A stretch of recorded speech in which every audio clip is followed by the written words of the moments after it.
Good morning, everyone. Guten Tag, Shavua Tov. We are continuing in another week of the Meishiv Nefesh in the beautiful, uplifting, insightful words where he speaks about the koyach, the tremendous power that a person has inside of them to combat their Yetzer Hara and to elevate themselves as a result of that.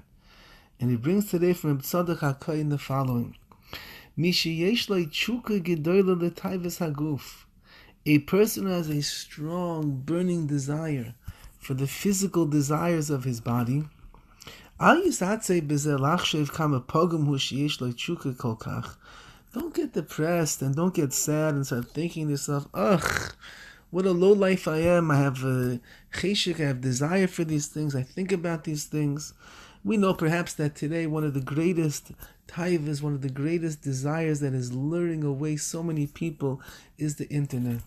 A person sits down, they have no filter system on their internet, or they do have a filter but it's not so good, or it is good but they know how to crack the codes over there, and they know that with the press of any button on that keyboard they could bring themselves into the most despicable, lowly, detrimental words to their ruchnius, to their spiritual state that mankind has ever imagined before.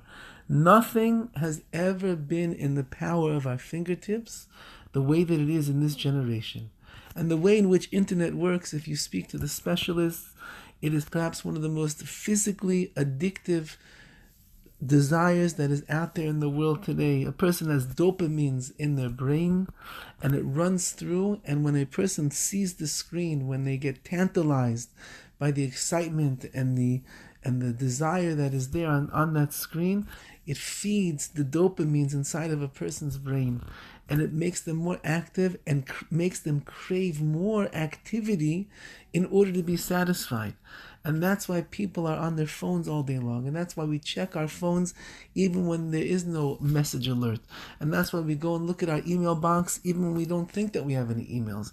And that's why we're on WhatsApp all day long even when there's nothing interesting on our WhatsApp. Checking our statuses and checking videos that we watched 17 times already. You know what it says already. Why? Because there's an addiction that is being created inside of our heads right now. And this addiction is perhaps greater than cocaine, greater than heroin, greater than alcohol, greater than any drug abuse or any physical abuse that is out there in the world. So a person could look at themselves and they could say, ugh, what a low life I am. I allowed myself to get into this whole way of desire, into this whole way of addiction, this whole experience that I'm having right now in the world of tshuka, of desire for these certain desires that I have. Says that Rav Tzadok, don't think like that, because you'll destroy yourself. Rather, ki'adarabba, it's actually the opposite. Look at it as huklimuchan l'toikev avas u'tshukas drishas ha'emes.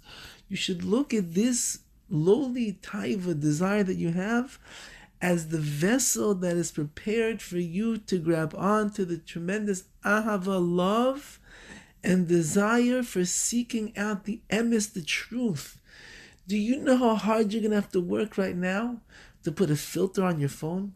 Do you know how hard you're going to have to work right now to limit the time that you have on your computer?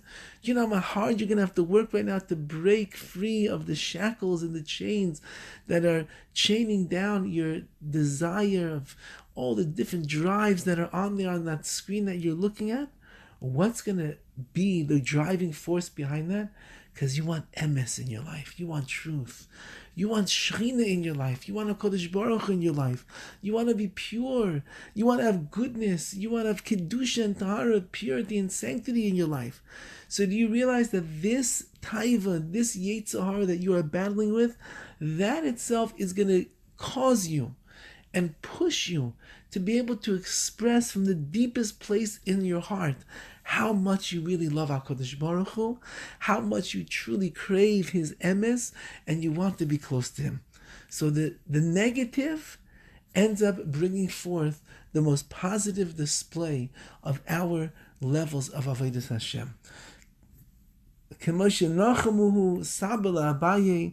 find in the Gemara, Saba said to Abaye to comfort him the following: In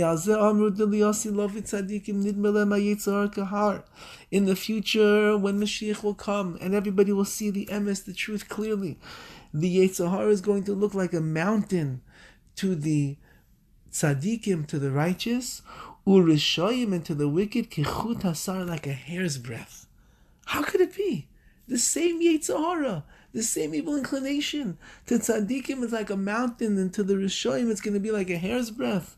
Ve'ena sheker, zokt v'tzadik ha'koyin, and there's no falsehood about that. Rak shneim emes, they're both true. Because by the tzaddikim, the Yetzer Hara was so powerful and so strong inside of them. It was as big as a mountain, as gigantic as a har, as a tall, lofty mountain going up into the heavens. And yet they overcame it, and as a result of overcoming it, therefore they're zeicher to the high levels of righteousness they had. The Rishayim, who wallowed away in their little misery of making their mistakes, it was so small. If they would have just made a little bit of a difference in the way they viewed things, they could have overcome it easily. Says the Rav Tzadok HaKohen, don't despair. Even when there are difficulties and there's Yetzer Haras in a person's life which are hard to overcome, use it.